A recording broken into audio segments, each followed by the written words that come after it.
name is Shubrata Karmakar, and I have the privilege of heading robotics business here in India.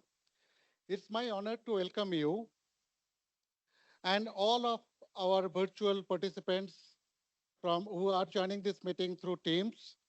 And also, I would like to extend my warm welcome to all of my media friends. Today's event is on AI, innovation, and collaborations.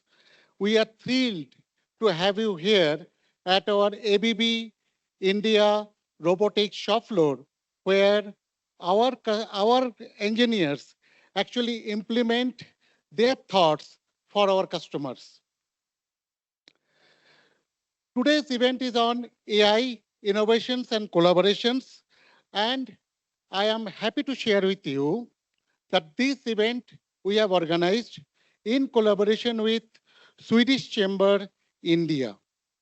We have fantastic lineup with the panelists who will share their thoughts on the AI in innovation in the field of industries and as well as AI driving sustainability. With me today, I have Dr. Sami Atiya. Sami Atiya is our robotics and discrete automation business president. Dr. Sami is ABB Group Executive Committee member. Dr. Sami is also leading development of AI solutions for entire ABB Group. Dr. Sami has done his PhD 30 years ago on robotics and AI. He will share his thought, his insight on AI now.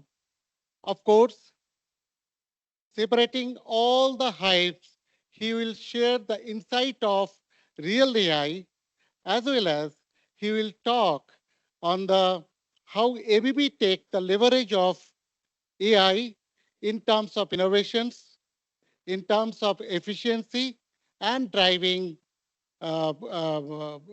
sustainability. Welcome, Sami, and thank you for joining us today. Welcome you for stage. Thank you. Thank you very much, Subrata. And thank you. yeah, then I will get started. Yeah, thank you. So welcome, everyone. It's a real pleasure and honor to be here in India to discuss this very promising and interesting technology. I'm very happy to be here, and also I would welcome our guests from Volvo, Ericsson, and also Sara from the Chamber of Commerce of Sweden, our distinct guest here, and also for the people who are watching us live. AI is around us now for 2 years. Is that a true statement? It's actually not. It's quite longer around us. And my talk will be about first how to frame AI. What is it? Distinct a little bit between hype and reality, and then tell you a little bit of what we do in ABB in general in the field of AI, which is very interesting for us. So who in the room here can tell me the 7th root of a million? I see hands going up. I see one in the back. It's actually 7 point something. Now, this question, would you agree that this is intelligence? Yeah, probably yet. If you can solve this problem, you're probably an intelligent person. But, you know, this problem was solved in the 1960s with something called the calculator. Now, today, it's not really a big deal anymore. So if you plot excitement and maturity, things start always with a lot of excitement, but then they go into maturity. And there's a smart person, AI expert, John McCarthy, who said, as soon as it works, no one calls it AI anymore. Many of these things actually happened. One is the chess computing, internet search, when you search in something in internet in Google, there has so much AI in it that you cannot imagine. If you type in, I'm looking for chocolate cake, do you think you will get all the 10 million pages of chocolate cakes sorted to you? It gives you the three most likely outcomes, which is you probably want a recipe or you're looking for a bakery. And then the system basically gives you the results. Now, if you look at where the excitement is still quite high, analytical AI and Gen AI, we are still in the area where excitement is high, probably maturity will go up. And this is how hype cycles actually go through over thing. Now, what is interesting, as Subrata explained before, I wrote my PhD on robotics and AI 30 years ago. Before that, in the 1950s, there were some smart people in Dartmouth who came up and said, well, if we have a computer, then most likely you can replicate the human brain. They were quite smart and right about the content, but wrong about the timing. So what happened over time, you see inflated hype. You come up with this an idea, and then we think it's going to rule the world. It's going to change everything. And then the first AI winter, which is an MIT term for summers, and then the first winter. And the next big hype started when we had the expert system hype. Many might remember that if you code all the knowledge we have explicitly in a system, like medicine and in engineering and so on, you create a smart expert system. Guess what happened? These systems exploded because you cannot actually put every single thought that we have in a system, becomes so complex. And then we had the second AI winter. And actually, the first real evolution of AI was when the neural network, which is the core of also JetGPT today, is a neural network. And you see a person here called Jeff Hinton, who by coincidence a couple of weeks ago got the Nobel Prize for physics, which was the first time that a computer scientist actually got the Nobel Prize. I find that a quite novel and quite good. And he basically showed that using these neural networks, you can recognize pictures, you can recognize images. And that was the actual long tail of evolution that we have today. And everything else afterwards is actually built on the same concept, which is a neural network. Bunch of neurons similar to our brain that learn as we give them more and more information. And since then, a lot had happened, and then you see the transformer model. Now, interestingly, despite the hypes, the actual maturity of AI is continuously up. We in ABB, we had our first research done in AI in 2014, so more than a decade ago. So it's actually already in many of the systems we use today. Now, the big question is, where will we go from here? Will we see a decline in perception outside? Yes, maybe. Maybe we overdid it in our expectations. But I believe that the maturity of AI substance will continue to grow. And we will probably see another hype coming in another couple of years when new technology arrive. But it's important for us to distinct between these two things. So this was the PhD system I developed 30 years ago, a robot with vision, with arms, and so on. It worked a couple of times because it was a research project at the University of Karlsruhe in Germany. But why am I showing it? Because we actually bought a company in 2023 that actually did exactly that, but this one really worked. So the essence of it is 30 years until it gets robust enough to get into the industry. So think about the time frame. Most of the concepts that we had here actually are not new. They actually existed there, but until you get the robustness. So it also reminds us now today, if we see many of these things that propagated by AI gurus, that most likely until they reach the maturity, it will take time. Let me go through a little bit faster. So this is not building up well. AI in general has three layers. One is obviously the compute, the hardware, and the cloud platforms. This is where the hyperscalers come into place. The second layer are these LLMs.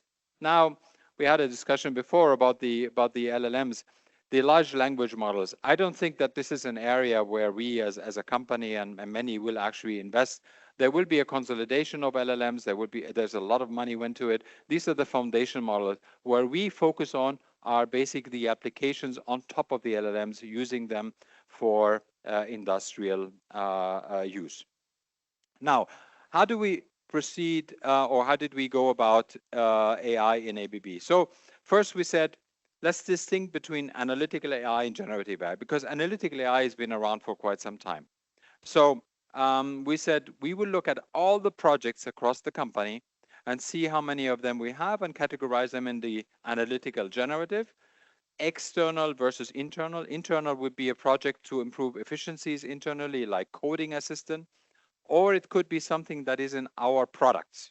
And I'll show you examples. We have many products already today that have modules of AI. And then this was important for me personally, is to say, what is it? Are we having a project that is implemented? It's real. Is it a project under development and we know it's going to happen 2-3 years?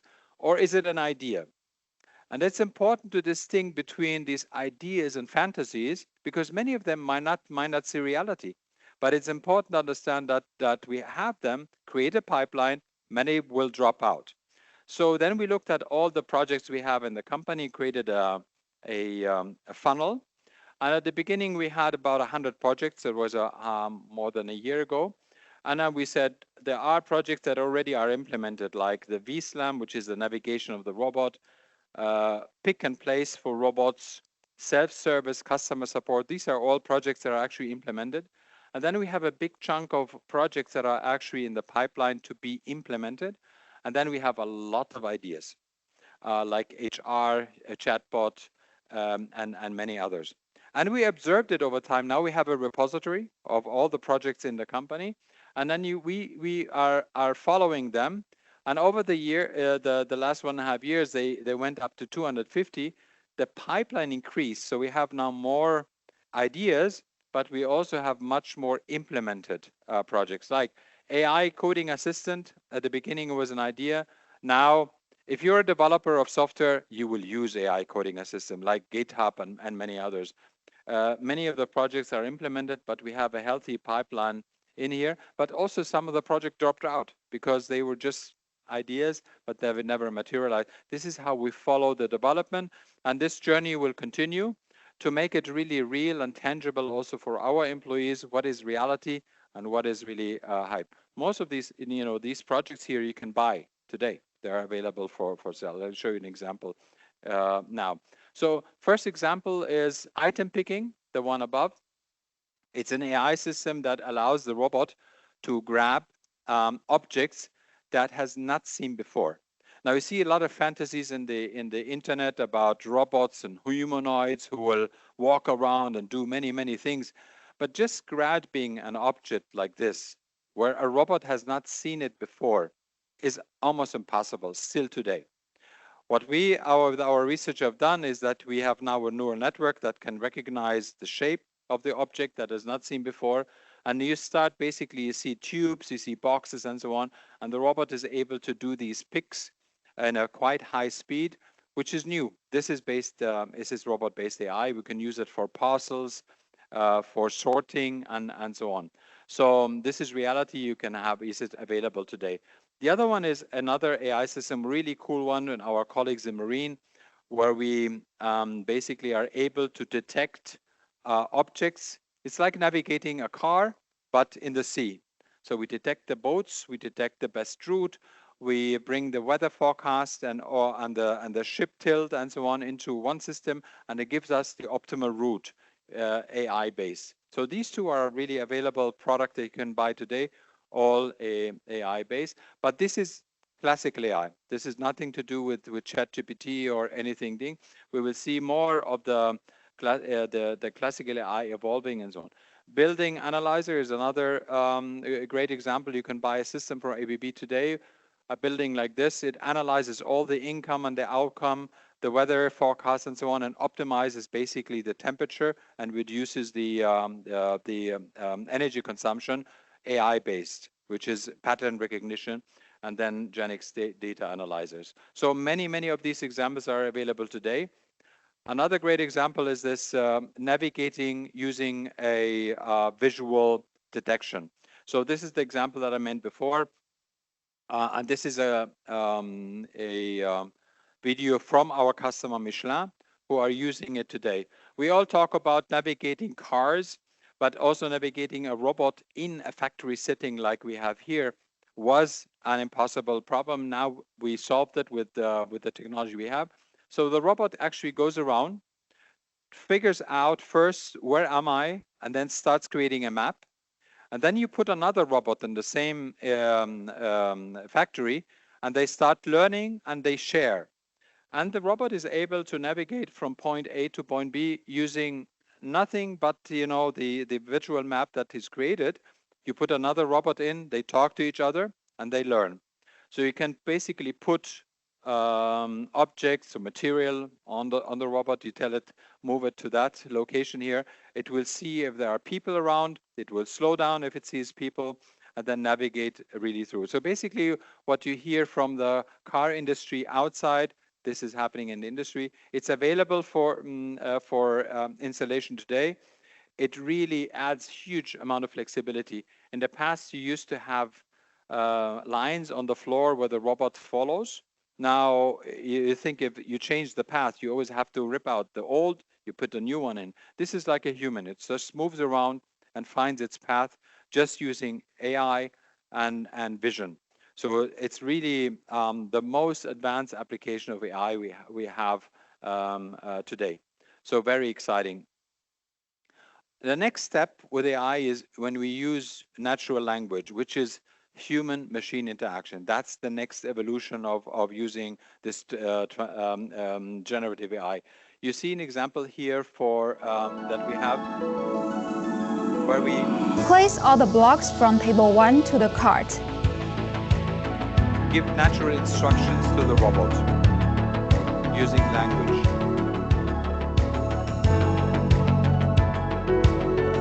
Move all the blocks from the cart to table 2.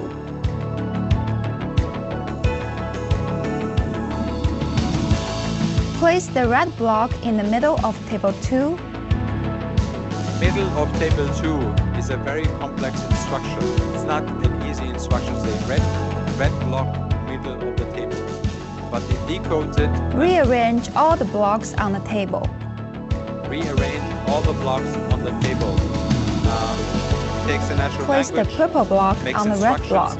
And then the robot basically executes. So what you will see in the future, you will see much more of this human-machine interface using generative AI, because generative AI is based on natural language. So it's naturally that we will use these systems to actually interact with the machines. We have it in our machine automation business as well, where we can actually enter commands verbally, and it translated basically to machine language. So if you like, in the past, we used to have to learn the language of the machine. In the future, the machine learns our language, and we just really give instructions. Another great example is a specification reading tool where our colleagues in Germany, they came up with the idea. We get instructions from a customer to build a new system, like a complex motor or drive system. This would be about 300 pages full of information. The colleagues have to go through and really understand the details. We put it in an AI system, generative AI, and it basically creates the specification of the motor, finds inconsistencies, and it's really such a cool system developed by our colleagues, and it's really up and running, and you can basically use it across. So how do we do it in ABB? We did not create central teams. We did not create a central team that does AI because of the learning of the past. We have more of a coordination of the team's activities. We call it AI Council. We have an AI repository where we know what is going on.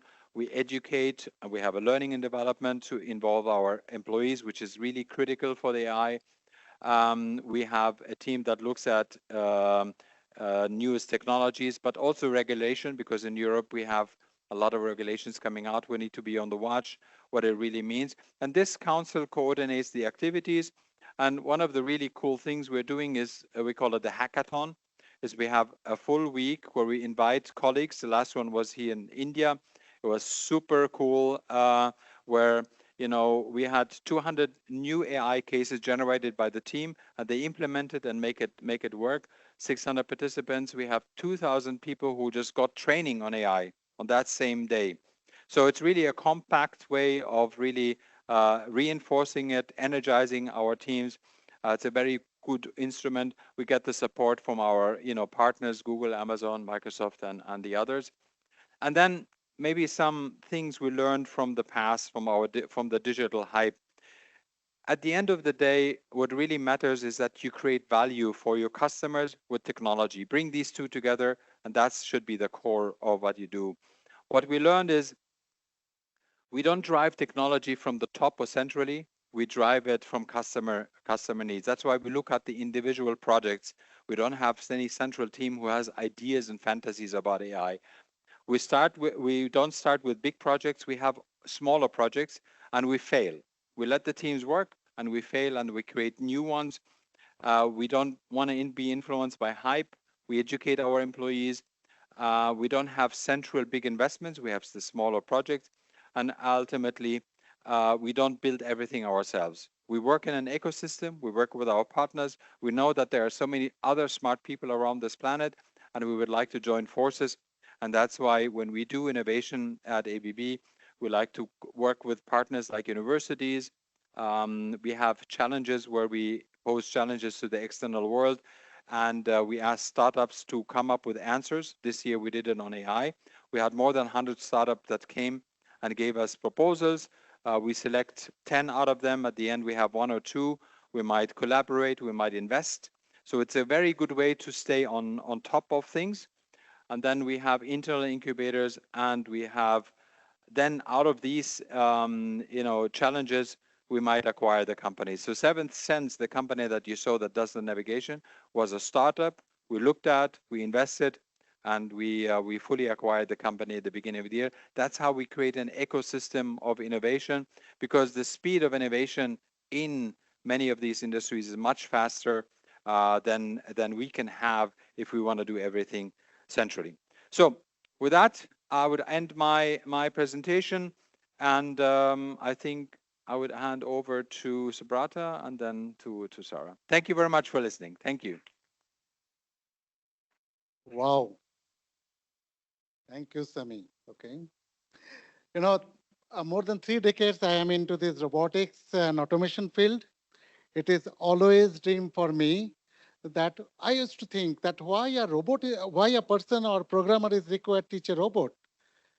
It's always, why can't a robot can teach a robot, correct? With the help of AI, it's now possible. Thanks, Sami, for very insightful presentation. It has a lot of learnings, okay? Now, I would like to introduce Sara Larsson, and who will be moderating this AI roundtable. And Sara is CEO of Swedish Chamber of Commerce since 2014. And Swedish Chamber of Commerce actually basically the hub of all the Swedish companies operating from India, and as well as all the Indian companies operating in Sweden. First of all, this chamber, together with the business community, drives strategic work on holistic sustainability for business, environment, and people. We have almost 280 Swedish companies operating from India, and as well as more than 70 Indian companies who are operating in Sweden.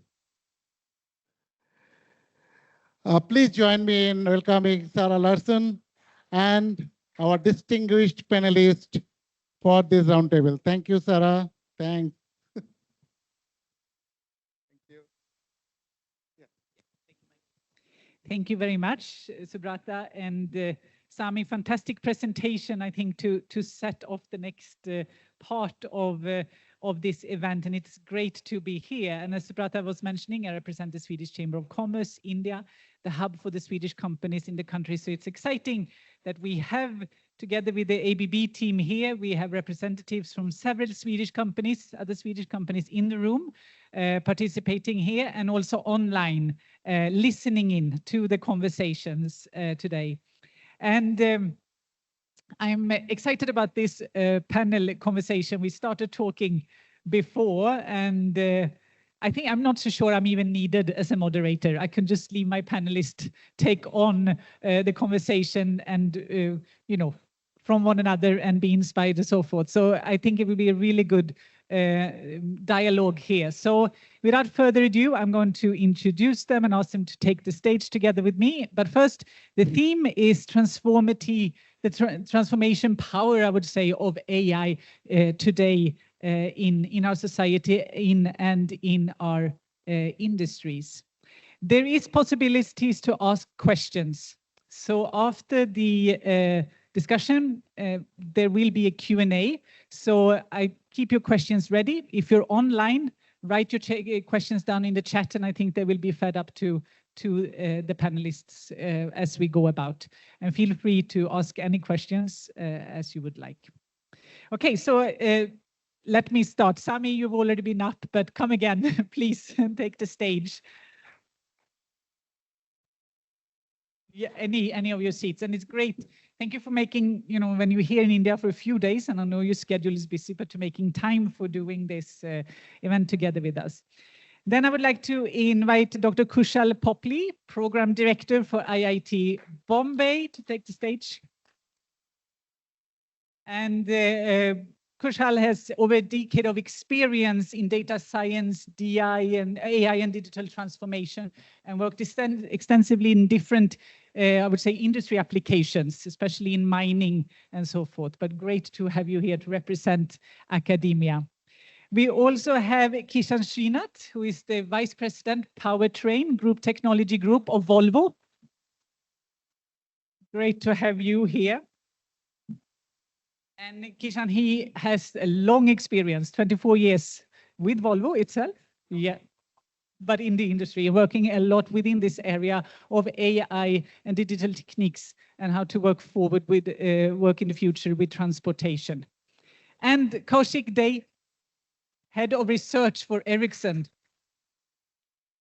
Thank you so much for joining in. And Ms. Kaushik currently heads the AI and ML research at Ericsson India, driving groundbreaking research in cognitive networks, digital twins, and intelligent machines, and also within the area of 6G, which is our next step when it comes to networks. So on the stage here, we have, you know, amazing people representing really strong industry companies that are working very broadly, and also not only industry, but also society, because what you are doing, of course, has an impact in production, manufacturing, but also on the roads and the way we communicate as well and work together. So fantastic. Thank you so much for being with me and us here today.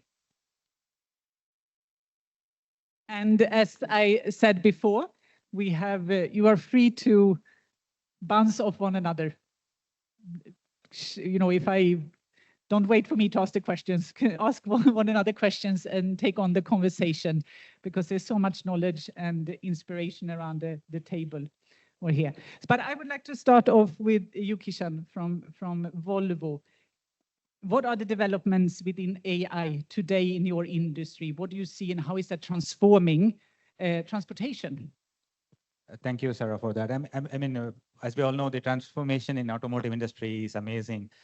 When we look at the way we are dealing with sustainability topics, and when we are looking at the way we are electrifying our vehicles and the amount of software which is getting in, the use of AI is a given. I mean, we need to start with deciding how we are going to leverage these kind of transformative technologies into our products and solutions, which makes our life much more simpler in the future. And I think the key aspect what we are looking at, of course, as a North Star is to have self-driving autonomous vehicles, which can potentially remove human interfaces in hazardous applications, right? So we can avoid risking human lives in cases where we see that we can operate a machine independently by itself. So which means that we need to populate the vehicles with a lot of electronics, and also we need to have a lot of sensors and software associated with it. So which also brings in a lot of critical dimensions about the ability of the system to make its own decisions.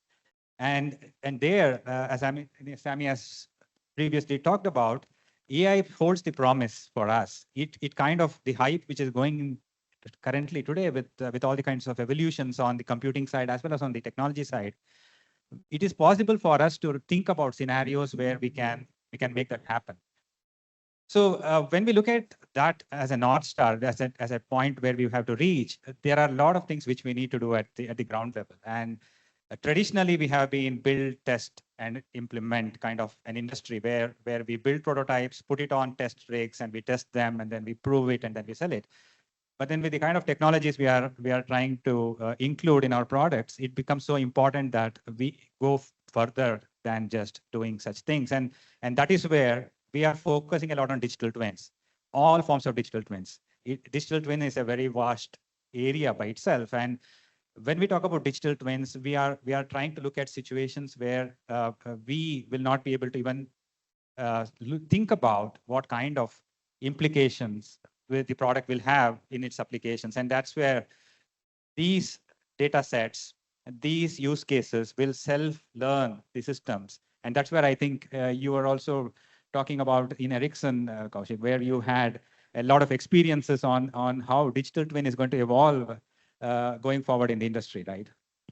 Yeah, sure. I mean, if you look at what we are doing, we principally build the next generation of networks. So we have the 5G, and then we will have the 6G, and then the beyond.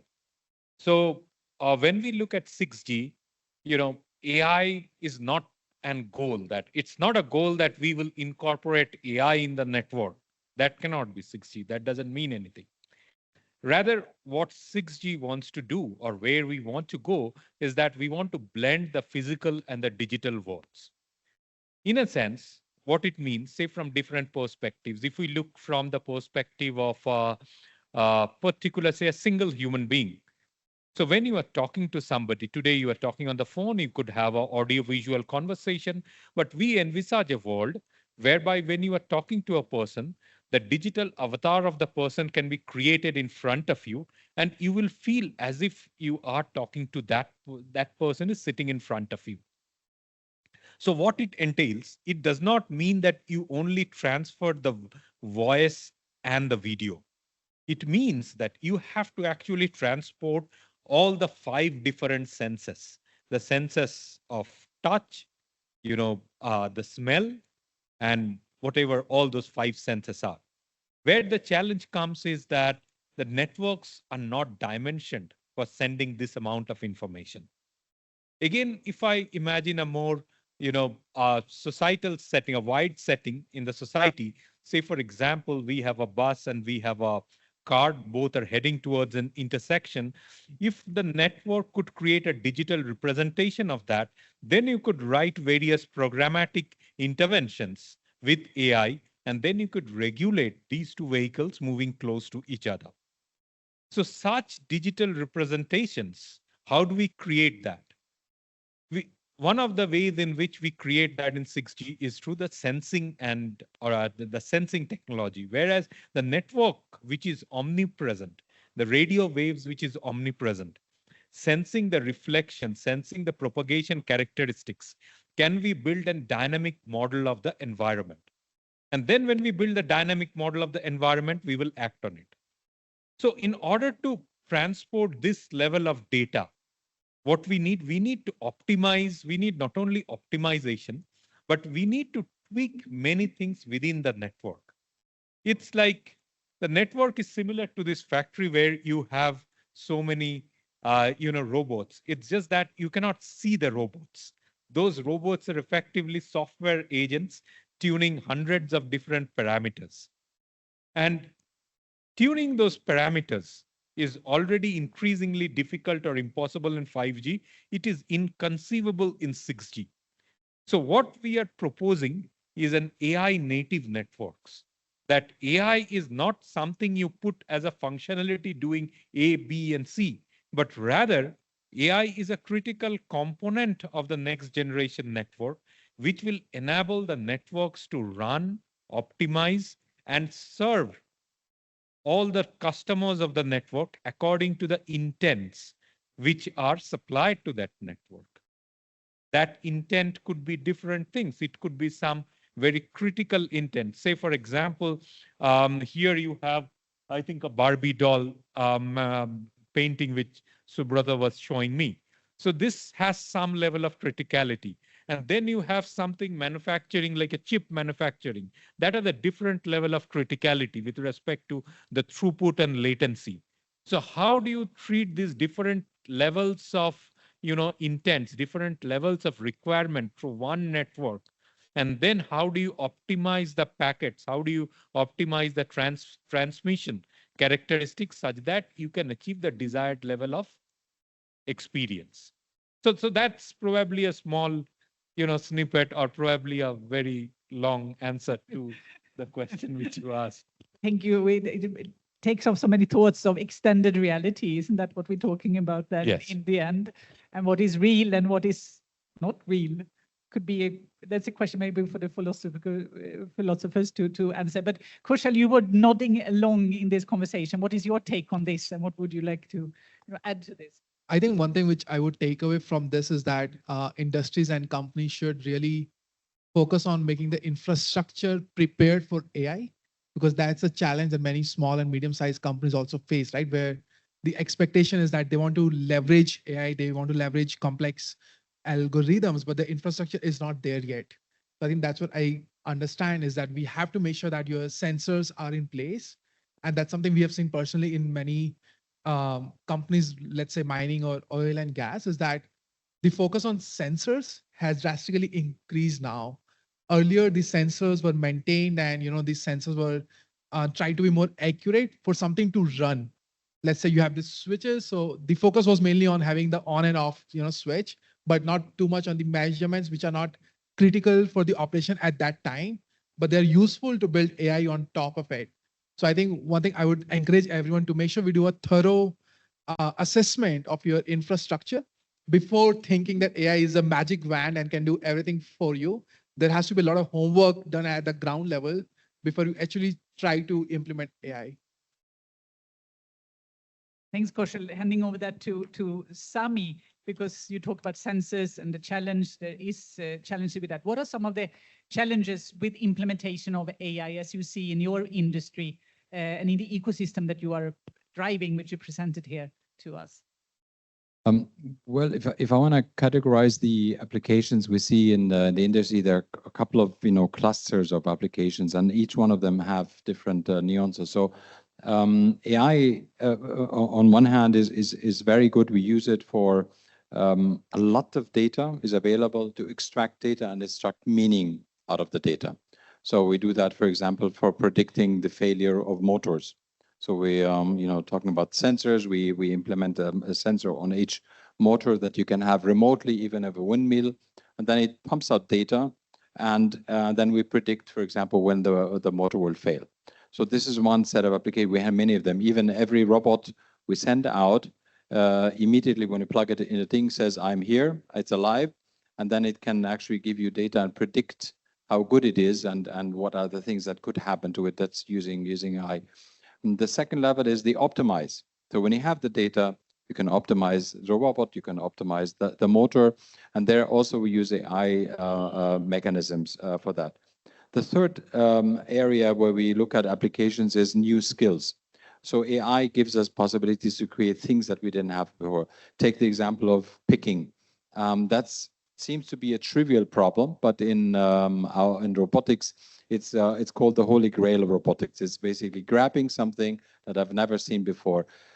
Means that you can basically put a robot in an environment that is unknown and start, learn and adapt, like the examples we had before, similar to the navigation part. It's basically an environment you don't know, and with the ability of these neural networks to learn and adapt, then suddenly you have a new skill. And the fourth level would be then what the GPTs of the world can add, which is natural language interaction with the machine. So these would be the categories that we work on, and all of them have different, challenges. We can discuss about data availability, data quality, bias, and many of the others. But that's a topic of its own. We can get back to that. Maybe I can just add to that, as Subrata was mentioning about sustainability. I think today with with the resources limitations on the resources we have, it's become so important that we strive for efficiency. I think today one of the challenges also is how do we use AI and things which can be optimized to do in a way which is more sustainable for the environment. For just to give an example, if I look at energy consumption as an aspect, how can we tune a system to be energy efficient? So in most cases, we try to tune the system to a particular application. But what if the application alters a little bit? I mean, how do we then make sure that we don't spend a whole lot of time retraining the system to be operating in a different way? So, I mean, these are also some of the challenges which I think potentially AI will be able to help us reach a sweet spot. So some of the typical examples, what we are using in our automotive industry is fuel efficiency. How can we make our vehicles much more efficient? How can we make our systems much more efficient? And it has both aspects. One is that, of course, it helps your bottom line, which is very important, but then also it helps save the environment of a little bit more burden on extra energy consumption. So that's my few words on that as well. Okay, I want to kind of come back to your list of 4 that you said, but go back actually to the data, because we did discuss that before. But the whole thing of data quality, trust the data, bias data, and so forth. How do we handle that in AI today, and how do we ensure that we actually build systems? Because we're talking about we're building system based on all the data that's already out there. How do we know that that is good data? Is one question. Like, how do we optimize that, or how do we know that we're actually building systems, a system on correct, right, and good data? So I want to hear your, thoughts on that. Who wants to start? Yeah, I could maybe, so that is a challenge, right? There is nothing like good data. I mean, you have to make good data. And that's why, and that is a boring part of the job, that probably 70% of your time goes in preparing or getting the data right, culling out the noise, filtering out the noise, and then having the right data for you to train. But then, I think we are slightly moving to a different paradigm right now with this digital twins. Because the data, what we have, generally, it's very difficult to cleanse the data. And then in the new models, we don't have enough data. If you have to train a robot, say, for example, the one which I think Sami had a few wonderful presentations about a robot walking in the factory floor, right? So imagine if your factory floor layout changes. How many hours do you need to again train that robot in order to traverse, in order to adapt to that new factory floor setting?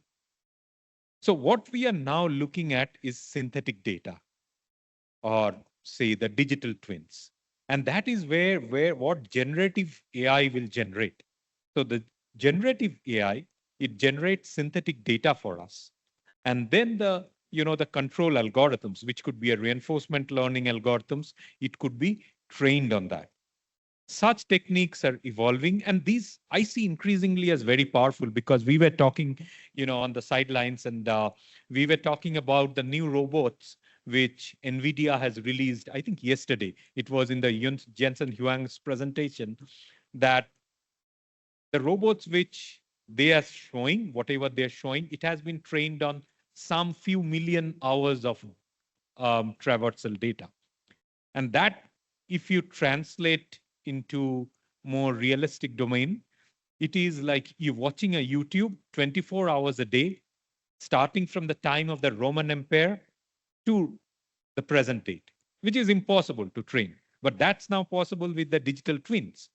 So probably this new virtual data, the digital twins, it opens a new paradigm for us to train even more powerful models, which earlier was a very painstaking, or in many cases, an impossible exercise. So maybe you could also share your perspective, how you see in Volvo with respect to data quality. Okay, go ahead. Maybe it's a very critical question. Yesterday we had dinner, and a colleague who was actually sitting in the front row gave me that example, and I actually gave it into ChatGPT.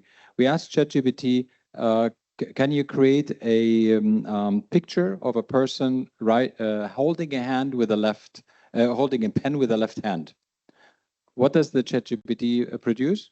Produces a picture of somebody holding the pen with the right hand. We corrected it, said, okay, but this is a wrong picture. Please produce a new picture with the left hand. It created another picture with the right hand. Why? Because 99.999% of the pictures in this thing are people who are writing with the right hand. Now, if we would have not know that the answer is wrong, I would have taken it for granted. So that's why this topic of how we train, what is the universe of the data we bring in, is super critical. So take biases, for example, for recruitment and others. The system is full of biases, and the internet is full of biases. So I think that's why you will see much more LLMs being trained on confined set of data that we trust. That, for example, when you use them for generating a proposal for our customers on, that we use basically our own set of data, not everything that is available in the internet. And then I think that's a key question. And then the quality control of the output. You know, what does it help you if it gets only 95% correct? But then the 5% are really the ones that get you in trouble. You have to make sure that you have the data quality at the end. And then comes the topic that you just mentioned, which is synthetic data. Now, if you, on top of your biased data, generate data based on that synthetic data, you can imagine how off that will be over time. So I think this whole data quality will become a critical part for us to fully rely on it, not semi-rely, but really fully rely. Just to add on top of that, just add on top of that, right? I think it's, so if you go to a data science team stand-up or just a team meeting, right? 99% of the complaints are, my model is not good because the data was bad, right? So I think we all understand that the data is an essential part of it. So the role of domain understanding starts from the step of data collection, data cleaning, and the model validation also, right? Because if the person who was cleaning the data of the person with the pen on the left hand, if that critical data has been cleaned, model will never learn that. And I think that's very relevant for all the industries that we are talking about here. If you remove the outliers, which are actually important for your operation or the edge cases, your model will not work well in those edge cases. So I think the role of domain understanding and the knowledge has to start from, you know, beginning towards the end. And second thing is that most of the companies have now started hiring data maintenance team or the data governance team, right? Where every data point has a person attached to it who is responsible for managing that data point. And that gives more responsibility to someone to make sure that data is maintained well before data scientists and AI teams start leveraging that. So I think there is no doubt that maintaining the right data is essential, but I'll just say don't remove the outliers blindly. So data cleaning is a very high responsible job. Kishan, now your turn. It's covered. I think they covered all the topics. I was about to say the same thing, that one of the key parts of the data, of course, is the domain knowledge. I mean, if I am not aware of the domain in which I am using the data, in what context I'm using the data, there are very high probability that I will not use the data in the right way. And that's where I think I totally agree that even though we have a lot of data, we need to put it in a right context. And the engineers who are going to handle, or the people who are going to handle the data, have a good understanding of the domain. That's very important. And also, as Kaushik mentioned, when we talk about cleaning, what do we clean? Which ones do we remove? Which ones do we add? What do we keep and what do we not keep? And when do we extrapolate and when do we not extrapolate? I think those are the real critical questions which we need to answer. And those comes only by a deep understanding of the domain in which the solution has to be offered. So, I mean, it's a very important question, but it needs a lot of expertise from the people to be able to harness the data we have in a good way. Thank you. That kind of brings us into understanding learning and what kind of competences we would be looking for as well in the industry going forward. And I know you were mentioning, as we were talking before, that you had to recruit 300 data engineers the last year, and interviewing many to fit the role, but that there is a lack, that many are might be single-minded, coding or software engineers, but you need to understand also the business objectives and the system, etc. So what are we looking for in terms of the next generation competence that we need in our industry to really harness maybe the AI possibilities and so forth, and what are the risks? You want to start? So as you rightly mentioned, that we were hiring a lot of data scientists and we were expecting them to understand engineering fast, whether that's mechanical engineering or electrical engineering. And that was not an easy task, right? Because we didn't have data science as a traditional education background, right? So most of the people working in the field of AI come from computer science, stats, electrical, and different branches. So someone made a statement that it might be easy to teach data science to an electrical engineer rather than teaching electrical engineering to a data scientist. So what we realized that your team setup has to be involving people from different fields so that people talk to each other and they understand each other's domain. And you don't want to shoot for the data scientists who are purely data scientists, but not able to understand the domain or vice versa. So I think hiring has to be very strategically. You need to understand the user profile and you need to understand the business impact, as you mentioned that, because then the example of left hand, right? So if a person doesn't know that a human being can write with left hand, then that person cannot build an AI model on top of it. But having said that, I think we have had great experience with data scientists coming from different fields who are able to think on the floor and think from the engineering point of view to actually adapt and present that. The second thing I would say from the IIT Bombay perspective is something we have started the mission to actually enhance the executive AI education for the working professionals. As I rightly mentioned, it's easier to teach data science to electrical engineer. So just as an example for that, we have been taking courses for different industries where we are teaching the foundation of AI and data science. And what that has done is explored different use cases, which data scientists didn't know that could be possible, right? So once you have a team set up with people from data science and engineering domain, you can have magic coming out of it. For us, I agree with you. We are looking for diverse set of teams that really can, see especially the blind spots of the others. If you have never programmed anything in software and you're a mechanical or electrical engineer, I'm an electrical engineer, you don't actually understand the software business. So you have to complement the teams with different, angles. The other one is we also look for people who have a broader view of things. Take the example of the robot. The actual, robot is a manipulator, is a mechatronics, basically electronics and mechanics together. But over the last 20 years, the value of software that software provides to the external has gone more towards the 70–80%. So it's actually a mechanical device, but the software is the driver of the value. That means if you come to us, you have to understand holistically what software really means, how to drive the value.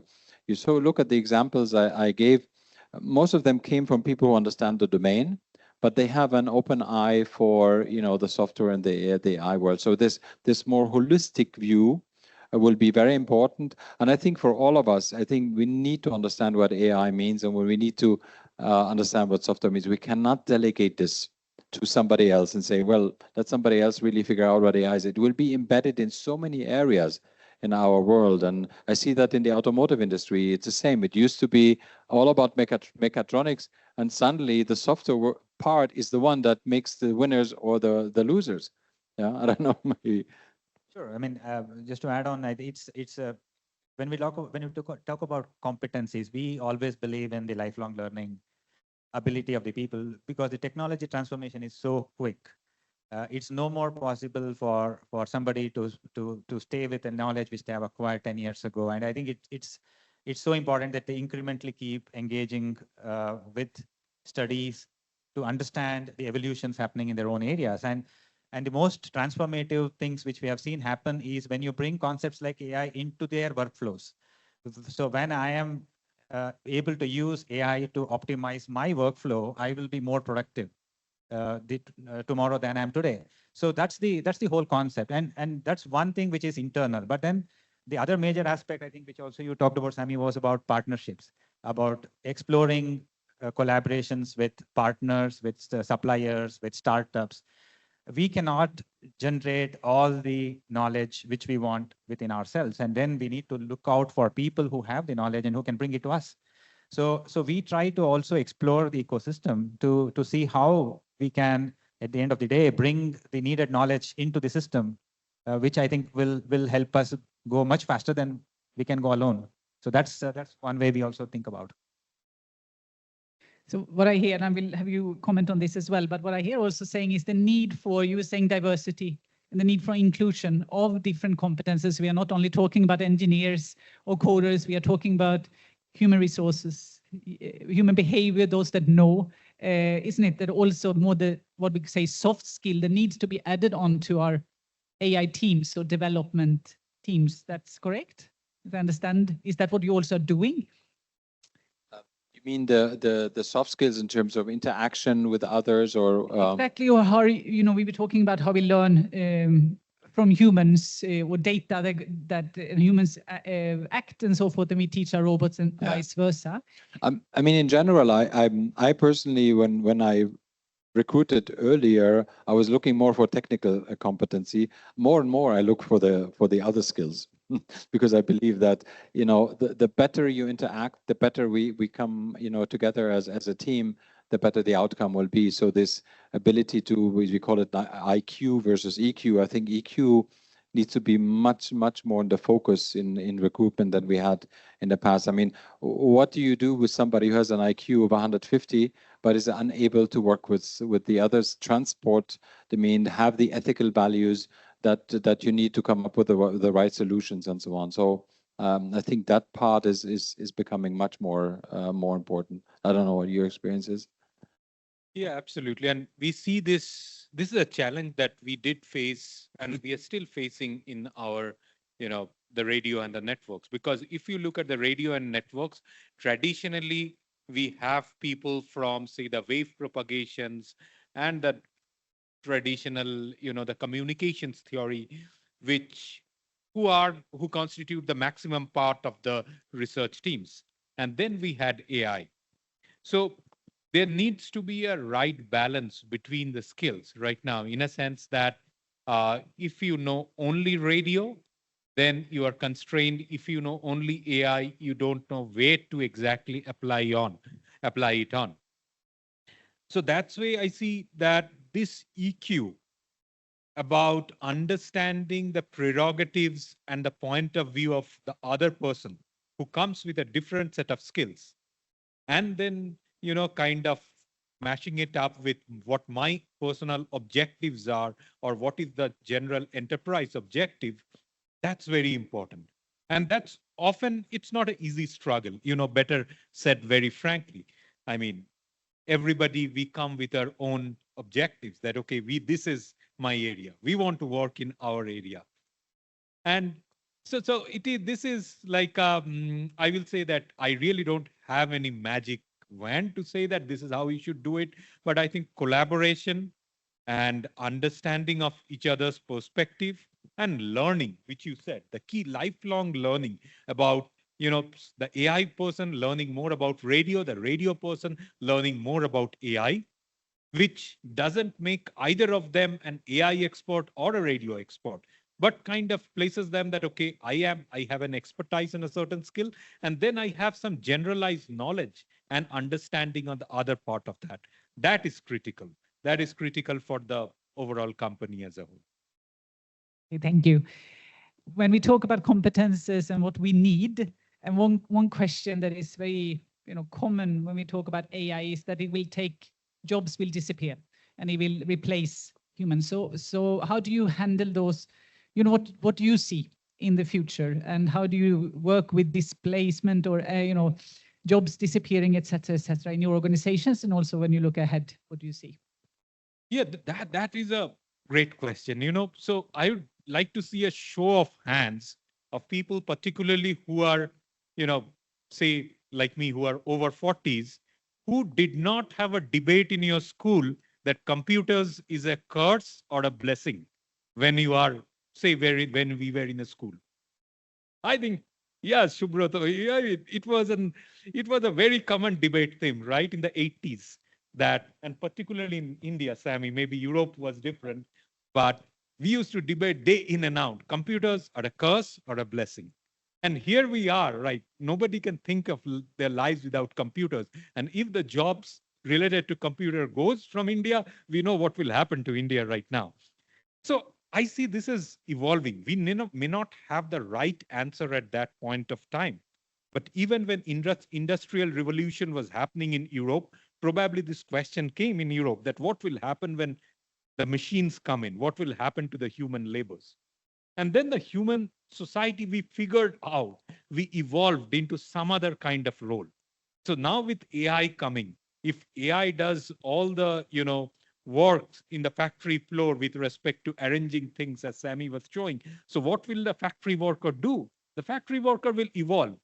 How he will evolve, we may not have all the answers, but we will surely have all the answers as history teaches us. So that's why I am not worried. And I think as long as we all kind of condition ourselves to become lifelong learners, none of us should ever be worried. I mean, I fully agree with, I love this example of the computer. I can bring another analogy, which is robots. Since I've been in this industry, I get these questions from journalists and from outside and so on. Robots are killing, jobs. That was actually a debate 15 years ago, 10 years ago. It went down. You know why? Because if you look at the robot density globally, we talk about robot density, how many robots are employed in the country per 10,000 workers. The average globally is 160 robots per 10,000. The countries who have very high density, like Germany and Japan, are about 600 robots per 10,000. So even if you double that, we're not talking about 10% of the population. So when you come to real numbers, it's far away from this horror of, everything, all factories will be filled with robots, there will be no humans and so on. There will be tasks that robots are taking off. We call them the dirty, dull, and tedious. Which is good, like in foundries, like in many areas where it's really hazardous. They're taking, and as you say, people are then taking newer jobs. There will be a transition. I'm not saying that there will not be, but many of the jobs will be changing. And I've not had one customer who actually employed robots or the thing who did not actually hire more people, because they become more productive. You have other types of jobs, service, IT, software, and many other things, but it will have a transition. And I think AI will be very similar. And I personally believe AI is a tool for us. We are far away from 100% relying on an AI system to do, to produce something without human inspection. I think we still have to have the doctor who looks at the results of an AI system. Or would you basically do treatment of your children based on ChatGPT's, recommendation? I don't think anybody of us will do that. So you will continue to have us, and it will be a tool, but it will elevate our productivity. And the ones who will not use it, they will have it more of a challenge. The doctor who does not use ChatGPT to become more aware of what is research doing will be the doctor who will fall behind, similar in other professions. Super interesting. You want to comment quickly? Well, I mean, human beings have the most adaptable species, I think, in the evolution history, right?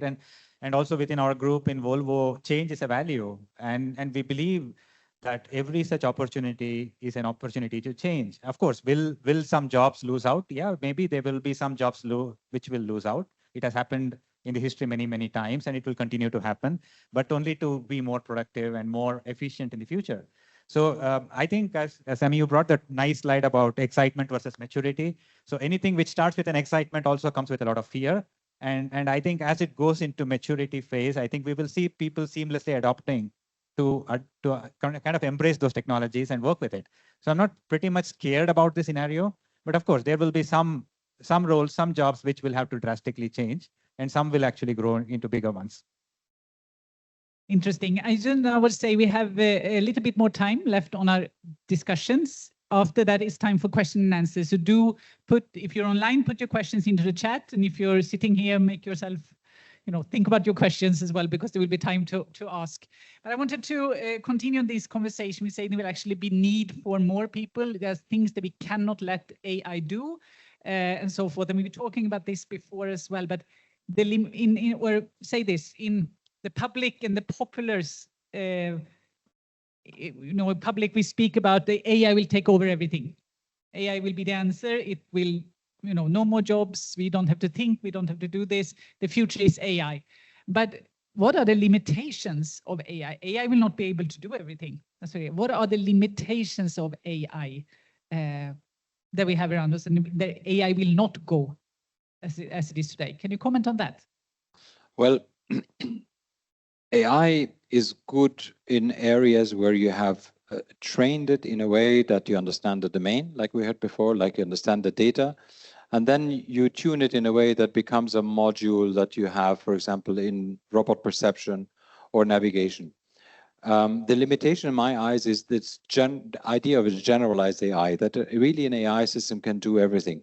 When we train a robot on specific objects, if you change the object type or the setting or the robot type, we have to retrain, as your example said before. So AI will be modules that we implement, that we will use for certain things. And we have to really distinction between the analytical AI, which is, object recognition, pattern analysis, that all of us use since 10, 20 years. And now there's this new fascination with ChatGPT and Gemini, because it's language. Because we are fascinated with languages, how we decoded our history. It's how we communicate, it's how we show our intelligence. And suddenly there's a system that can do exactly that. So now I have so many fantasies what this thing can do to us. But I think we will see now a plateau of what the LLMs can provide. You can throw in much more capacity in it. I don't think that we will see a big jump. I think we will see now maturity of what we have. We will see applications that make a lot of sense using, the large language models. But I don't think that these systems will create new capabilities that we don't see today. I think that we will see the limitations, and we will stop at some point, and we will have a next level of technological advancement. Any other insight? Well said there, Sami. So there are a couple of things, right? One is the ethics and emotion question, basically. I was talking to a friend who tried this self-driving cab in SFO, where right now I think Waymo, I guess, that is almost, I think, overcrossed Uber's market share in SFO now.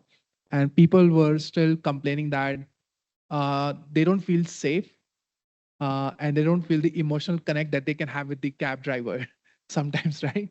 So in general, the lack of emotion quotient is still there, which AI will not be able to achieve that, because every person's ethics are also different. And I think Volvo will have some internal discussions going on that, I'm sure, because many self-driving companies have that discussion, is that if a car is in a situation where it has to decide option A or option B, and they both are ethically wrong for someone, which option will the car choose, right? So there are limitations in terms of ethics for sure.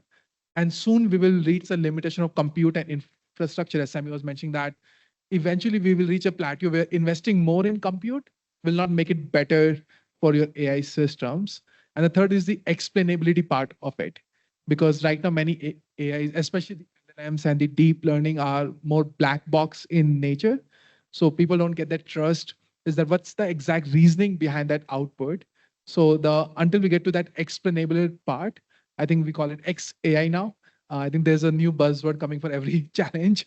So until we get to that explainable AI and ethics and other factors, I think we are way, way, way far from AI doing most of the things for us. Thank you. Would you like to? Yeah, of course. I would like to say here, but of course, I see a lot of promise in AI to start with. The limitations which I see are probably from my horizons view of what it is today, and the point continuing from where we talked about the physical infrastructure availability, including the energy availability to kind of scale this into an ever growing system would be a challenge, considering that we are strained on the resources on this earth for all the things we want to do. But apart from that, I think the key aspect also is about stakeholders, right? It's not just profitability, it's not just productivity, it's not just solution, it's about the societies, it's about the ecosystem, it's about the emotions, and it's about everything else. So, so when we look at a complex situation of a society and the stakeholders for which the business is supposed to work towards, I think AI would take a lot of time to really come anywhere close to that.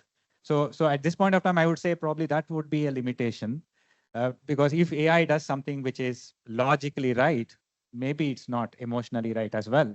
So I think there will be some kind of debates and discussions about what are the governing rules of AI, and there will, I think, as we talk, we have been having groups which are working towards putting some guardrails around use of AI and how much should we allow it, what is ethical, what is not ethical. So I think we will continue to see a bit more evolution there. And that will sort of put a boundary around the limitations of AI as well, which is more not from the AI's ability itself, but what we would like AI to do with us. Thank you. Kaushik, would you like to have the last word? Yeah, I think that was a fantastic summarization about the limitations of AI. Now, from a researcher perspective, it is a tricky question for me because what is not possible today will probably be possible tomorrow. But new challenges would arise. So tomorrow, the robot would be able to, grasp different forms of cups or glasses. But then the question is, we human beings are far beyond just holding cups and glasses, different form of glasses. Our intelligence is very wide. So that's where what we are calling it as artificial generalized intelligence. So AGI, that's like, that will be the eureka moment. And that's still, I think we are still far off. Some researchers are optimistic that it will take 5 years, but there are some experts who believe that we are probably not even, it will be even beyond 20 years. So one is AGI. The other part, which is energy efficiency.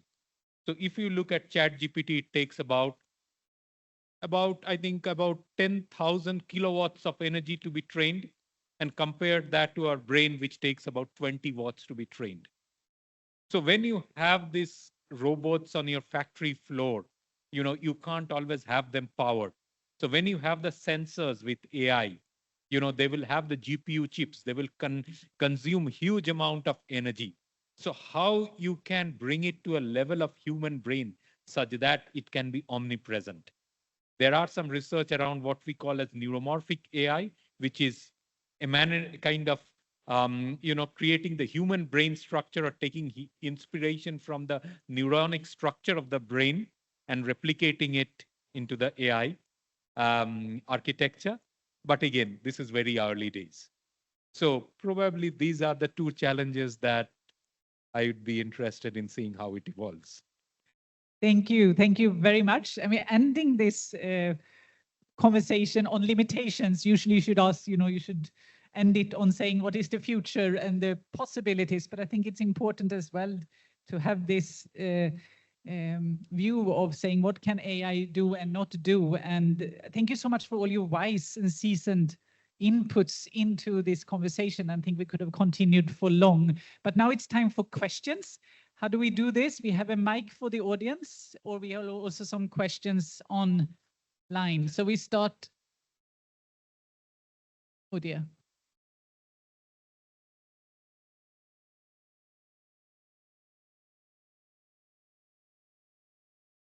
Okay, so I received some questions online. Do we also have some questions from the audience? Yes, we can just start. Okay, so a question that has come from our online participations: how to join/view this AI repository? How to join AI repository? Not sure really what to. That's for Sami. Well, the AI repository is an internal ABB, set of all the projects that we have. If you're an ABB employee, you can have access to them, but we obviously, for confidentiality reasons, we don't disclose them to the external, but they are available for our employees to go in and see. For example, somebody's writing a chat system for service employees when they get back from a service job. We don't want to have, like we have 100,000 employees worldwide. We don't want to have everybody creating their own. So we bring the teams together and then they co-join and develop it. That's the purpose of, one of the purpose of the repository, but it's an internal one, yeah. And it was an internal ABB question as well. We understood, we got it from inside. Why don't we use generative/reasoning capabilities of LLM to prepare high quality data? Most of the data cleanup mechanism can be integrated into an AI agentic system with sufficient real world conditions and some reasoning. You get that? Kaushik, I look to you then. What I infer is that the questionnaire is asking that, well, for all the data cleaning tasks, why don't we use generative AI? Yeah, certainly. I think that's a good idea. We can, but then, the bias in the data, if there is bias, if there are corner cases, that's something, can generative AI really solve that? It's difficult for me to give an answer right away without understanding the use case. But that's where principally the challenge comes. As an example which Sami gave, the left-hand data was not included adequately in the training case. So would the generative AI be able to figure out that the left-hand data was not there? Or would the generative AI only figure out that, well, of all the right-hand data was there, these images were a bit corrupted and hazy? So it depends on the use case. But we have to be also conscious about the bias in the data, not necessarily the corrupted data, if we are using an generative AI as an automated tool to cleanse the data. Sami, you want to comment on that? There's an important point regarding this, the capabilities of an AI system. Now, if you use the system without an interaction with the world, everything could be true. So yes, ChatGPT something, it creates something. It is there, a PowerPoint, it's a picture, it's saying. The moment you need to validate it with the real world, then it becomes much more challenging. And that's what we deal with, on a daily basis. So that's a tricky part. That's why when we teach, obviously we teach robots, you can teach them everything, but then when they have to really pick something, 1,400 picks per hour, which is what these robots can do, then it becomes really a challenge when you interact with the normal world. Until then, everything is fantasy, everything is nice, and everything is thing. That's why we find it so cool. But do I really use it now for making something real out of it? When it becomes real, then the challenge starts. And I think that's where the distinction between where we humans will need to be in the loop in many, many of these cases. I think just to add on top of that is, how do we use Gen AI for data cleaning, right? So I think we have to be a bit smart about that, because one of the fundamental research problem is the data imbalance, because we have less data about the edge cases. As Sami was, I keep coming back to the example, person holding pen in the left hand, but you can definitely use Gen AI to create more synthetic data of the edge cases, because that will help you train your model better, because now you have more balanced data. So use Gen AI smartly in your entire end-to-end chain. If you're doing for cleaning, make sure there's a human involved, but you can definitely use it to create more synthetic data, especially on the edge cases where you don't have the available data. Thank you. We have a question from the audience. Yeah, I'm Mahesh. I'm from Autoliv. The question is from Sami.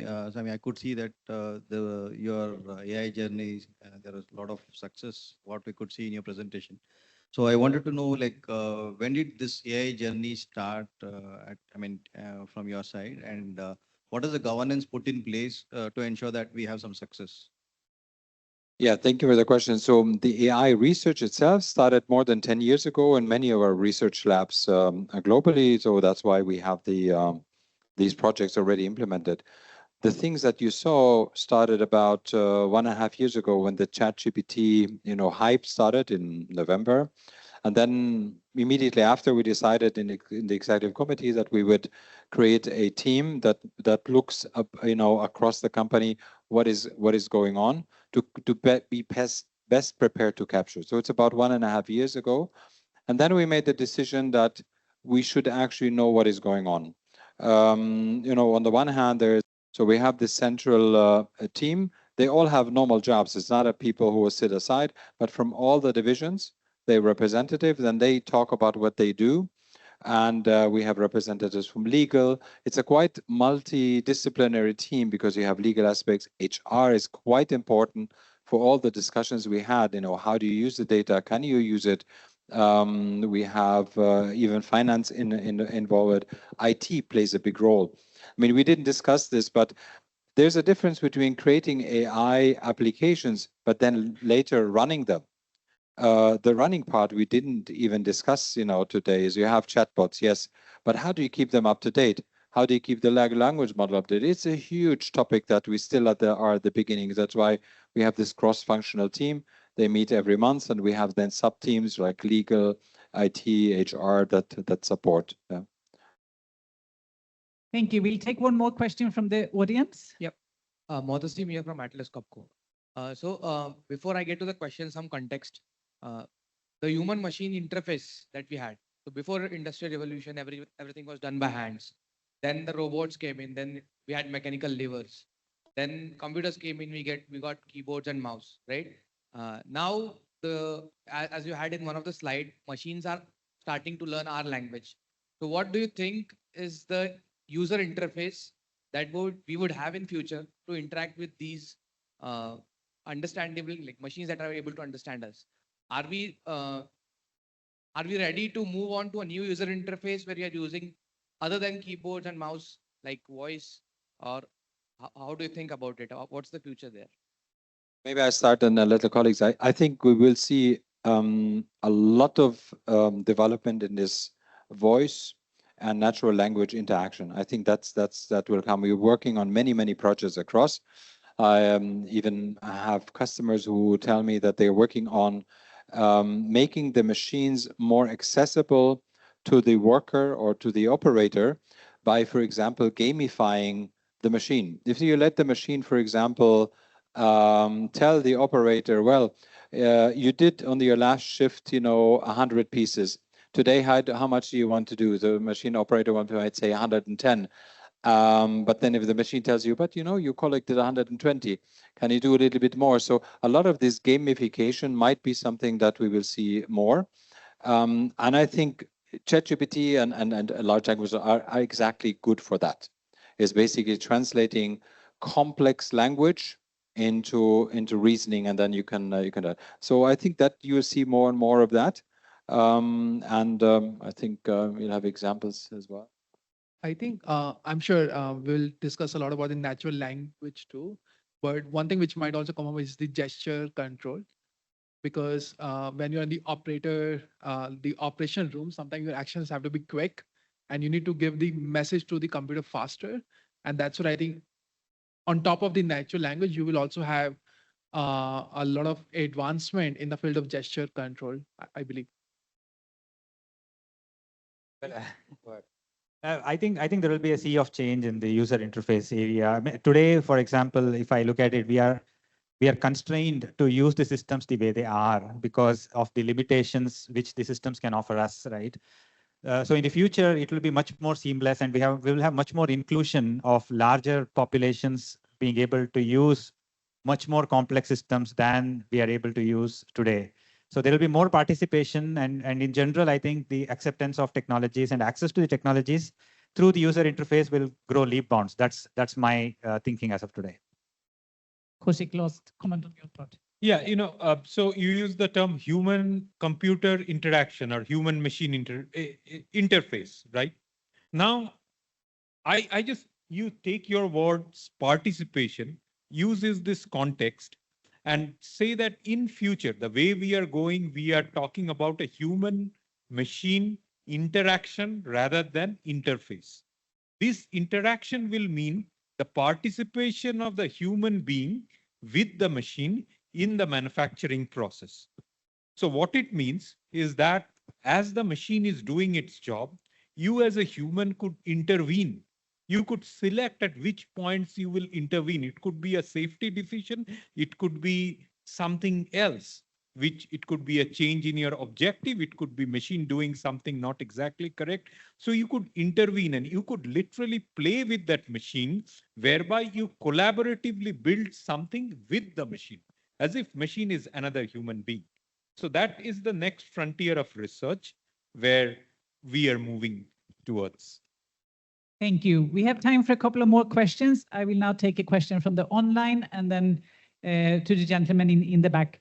So one of our participants online have asked, if someone want to build industrial infrastructure, what basics you need to take care to build it AI enabled or future ready to be AI enabled? Who would like to take that up? I think I can maybe kickstart and then I can hand it over to panelists there. I think I will repeat the thing again about the sensors. Make sure your sensors are IoT enabled, because having it IoT enabled gives it makes it easy for people to build tools on top of, or like on top of that. And second is the compute infrastructure. Make sure you have the basic compute infrastructure, either as a WAN or like a edge, where people can deploy algorithms on top of it. And thirdly is that don't use AI as a hammer and you're trying to find a nail to hit. Understand the problems that you want to solve, and then you build infrastructure on top of it instead of using the state-of-the-art infrastructure, but you don't need that essentially. So take a step-by-step approach, but make sure your foundations have IoT-enabled sensors. Thank you. Someone wants to add to that? Yeah, I can just add. It also depends on whether it's a greenfield or a brownfield project. And it's much more easier to start grounds up rather than putting efforts to change what is existing, because then it's getting much more complex. So to keep it very simple on this question, I think it depends on the context for me, and also the kind of the investments and other necessities which go along with that. I think one important question how to move forward with AI now is we have many examples, pilots here, there. Which one of them will scale and how will they scale is going to be really a key question, how AI will evolve over the next times. I mean, we have a lot of chatbots right and left, and examples of in the school using AI to do that and that. Does it mean that all schools in the world will be using this exact system or even something similar? How can these models scale beyond the local data that you have, the local application, to the question we had before? How generalizable are these really applications? I think that's really going to be key to also get the productivity we want to get out of it. Not all of these projects will be real, similar to many of the hype times. Many of them will just disappear because just like fantasy. Some of them will evolve. I mean, programming using generative AI, I think that's a done deal. I think there will be no way that we will have programmers who don't use an AI generative system to produce code. Now we need to see more of these examples to see real productivity, coming into place. Thank you. Last question, gentleman in the back. Rabi Pathak from Atlas Copco. So my question is, like, if I want to generate a solution or a model, for example, the AI-based energy efficient building or factory that you said.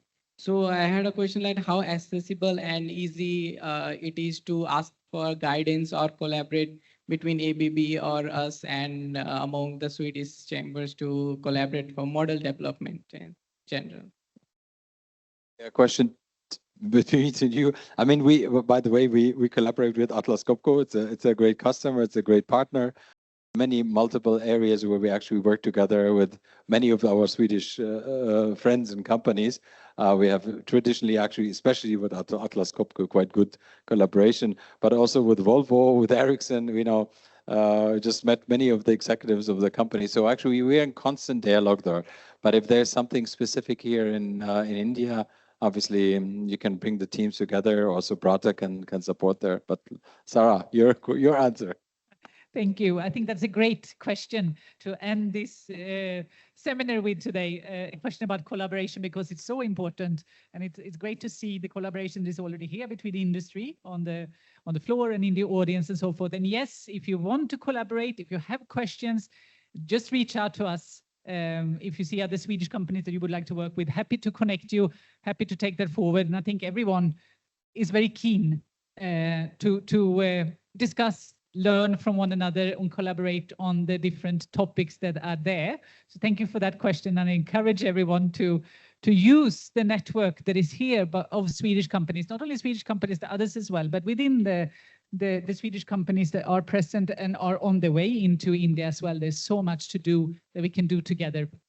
So with that, I think we end this time. We have come to about 12:30. I want to thank everyone that joined in here on site, the ABB team, the ones online, and of course our great panelists. Thank you so much for making your plan around this and be present here today. Sami, fantastic. Subrata, for opening up your factory for us to be here, and everyone, Prabhu and the whole team that has been supporting and making this happen. Subrata, you want to have some last words? So you're on your way up as the host of this event, but for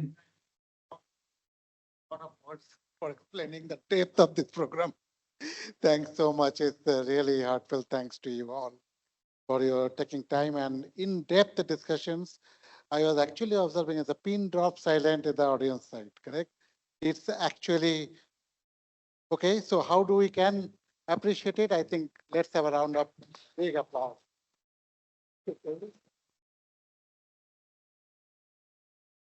Now, special gratitude to Sara and Swedish Chamber of Commerce for your great collaborations. I know for year-end holiday vacation you were, and Prabhu was actually behind you for collaborating everything. So thanks so much, Sara, for your support.